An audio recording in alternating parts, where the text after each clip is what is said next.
Kami bersuka cita Tuhan, yang bermazmur bagi-Mu. Terima kasih Tuhan Yesus.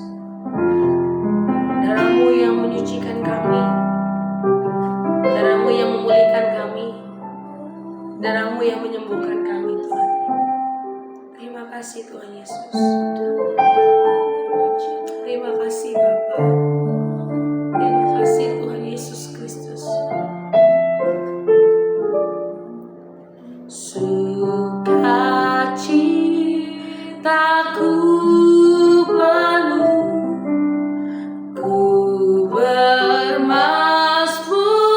bagi-Mu, karena ku tahu ku telah ditebus oleh curahan darah-Mu. Ku bernyanyi bagi-Mu, ku memuji nama-Mu, karena ku tahu ku berkemenangan oleh curahan darah-Mu. Darah-Mu Yesus, darah-Mu Yesus, sucikan daku.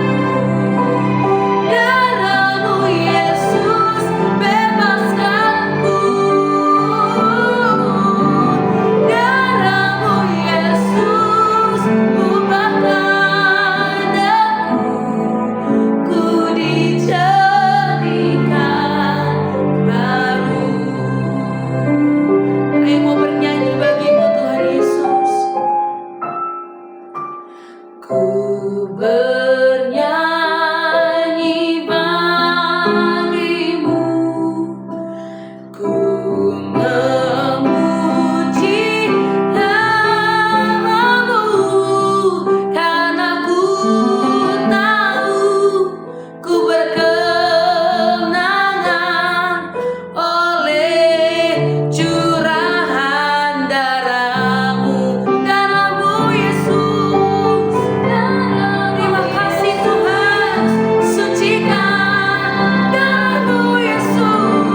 Darah-Mu Yesus, bebaskanku. Darah-Mu Yesus, ubahkan aku. Ku dijadikan baru. Darah-Mu Yesus, darah-Mu Yesus, sucikan aku. Darah-Mu Yesus, bebaskanku. Darah-Mu Yesus, ubahkan aku. Ku dijadikan baru. Ku dijadikan baru. Ku dijadikan baru. Benar Tuhan, darah-Mu yang menyucikan kami, darah-Mu yang membebaskan kami dari setiap belenggu dosa, darah-Mu yang menguatkan setiap kami. Saat ini kami mau mendengar suara-Mu ya Tuhan melalui renungan hari ini. Tuhan bersabda bagi kami siap mendengar. Dalam nama Tuhan Yesus kami berdoa dan mengucap syukur. Haleluya. Amin. Shalom Bapak Ibu Saudara yang dikasih Tuhan. Kita berjumpa di dalam perenungan intim dengan Allah. Pada hari ini, hari Jumat tanggal 18 April 2025, kita akan mendengarkan dan merenungkan sebagian daripada firman Tuhan yang bertemakan karya Yesus disalib. Pada perenungan hari ini yang berfokus di dalam 1 Korintus pasal 12 ayat 12 sampai 27. Dan pembacaan Alkitab kita dalam satu tahun ini terdapat di dalam 2 Samuel pasal 19 sampai pasal 20. Saya harap Bapak Ibu Saudara-saudari dapat membacanya terlebih dahulu. Saya akan bacakan dalam 1 Korintus 12 ayat 26 demikian firman Tuhan. Karena itu, jika satu anggota menderita, semua anggota turut menderita. Jika satu anggota dihormati, semua anggota turut bersuka cita. Bapak Ibu Saudara-saudari sekalian, pengorbanan Yesus Kristus di salib merupakan pusat dari teologi Kristen yang menitik beratkan pengajaran tentang keadilan Allah, anugerahnya, dan penebusan umat manusia melalui karya penebusan Kristus. Pemahaman tentang pengorbanan Kristus tidak hanya terbatas pada aspek hukum dan pendamaian, tetapi juga menunjukkan kepekaan betapa Allah yang maha bijaksana memilih untuk menghancurkan kutuk dosa sehingga umat manusia dapat diterima kembali ke dalam hadiratnya melalui karya penebusan Kristus. Konsep ini mengungkapkan pertukaran fundamental, sementara Adam dan Hawa menyembunyikan diri karena rasa malu dan dosa. Yesus datang tanpa dosa, menanggung hukuman dosa orang lain, dan oleh karena itu ditolak Bapa demi keselamatan kita. 1 Korintus 12 ayat 12-27 menggambarkan konsep tubuh Kristus sebagai metafora atau perumpamaan untuk komunitas orang percaya, yang menegaskan bahwa setiap anggota memiliki peran dan fungsi yang unik untuk saling melengkapi. Hal ini tidak hanya menggambarkan keanekaragaman karunia rohani, tetapi juga mengenai kesatuan dalam keragaman yang diciptakan Allah melalui karya keselamatan di dalam Kristus. Sebagai tubuh Kristus, gereja, persekutuan orang percaya dipandang sebagai perwujudan dari satu rohani yang mengintegrasikan seluruh umat, terlepas dari kerusakan dan perpecahan yang berasal dari dosa.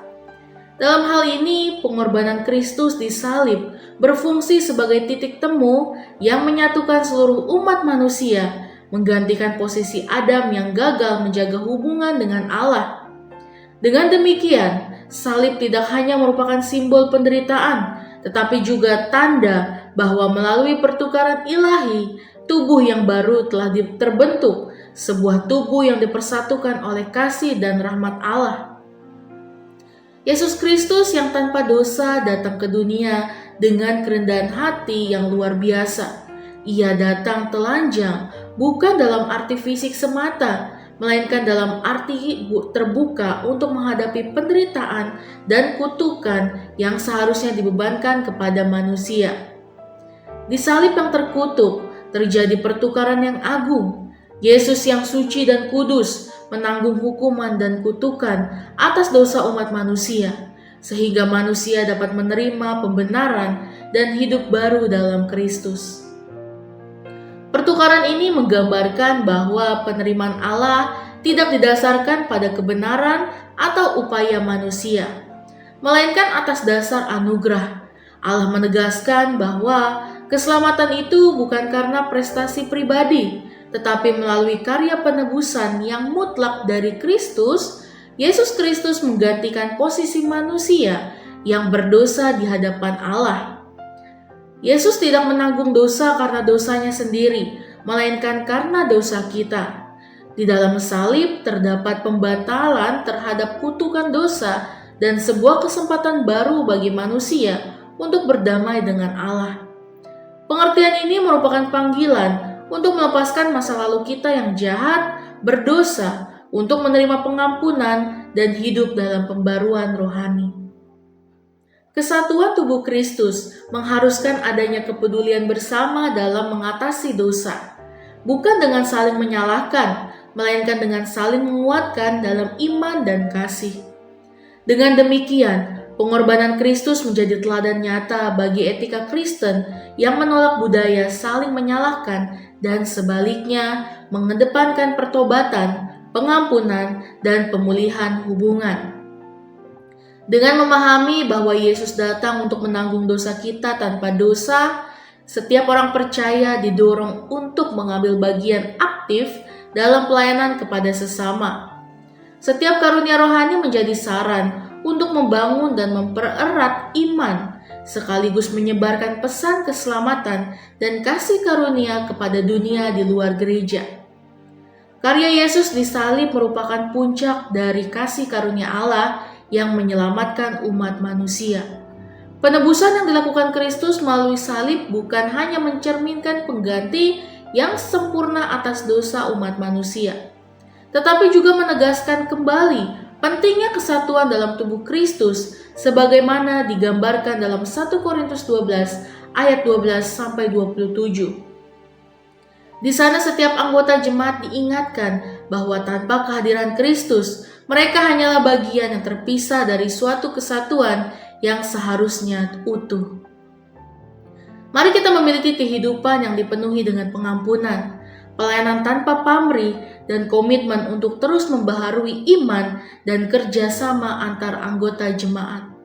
Yesus dalam kehadirannya yang penuh kasih dan pengorbanan menunjukkan jalan bagi setiap manusia untuk keluar dari bayang-bayang dosa dan memasuki terang kebenaran Allah.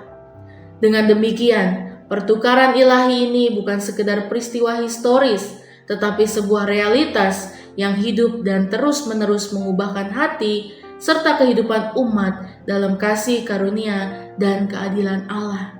Amin. Mari kita sama-sama berdoa. Bapa yang baik, terima kasih Tuhan Yesus untuk renungan-Mu pada hari ini ya Bapa. Biarlah Tuhan kami tahu dan kami mengerti Bapa bahwa karya Engkau di kayu salib itu sangat sungguh luar biasa ya Tuhan. Biarlah Tuhan kami memiliki kehidupan yang dipenuhi dengan pengampunan dan menjadi pelayan-pelayan-Mu yang tanpa pamrih Tuhan, dan terus berkomitmen untuk membarui iman dan kerjasama antar anggota jemaat dan lingkungan kami. Terima kasih ya Bapa, biarlah firman ini menjadi rema bagi setiap kami. Terima kasih Tuhan Yesus, dalam nama Tuhan Yesus, haleluya, amin. Salam sejahtera bagi kita semua, shalom.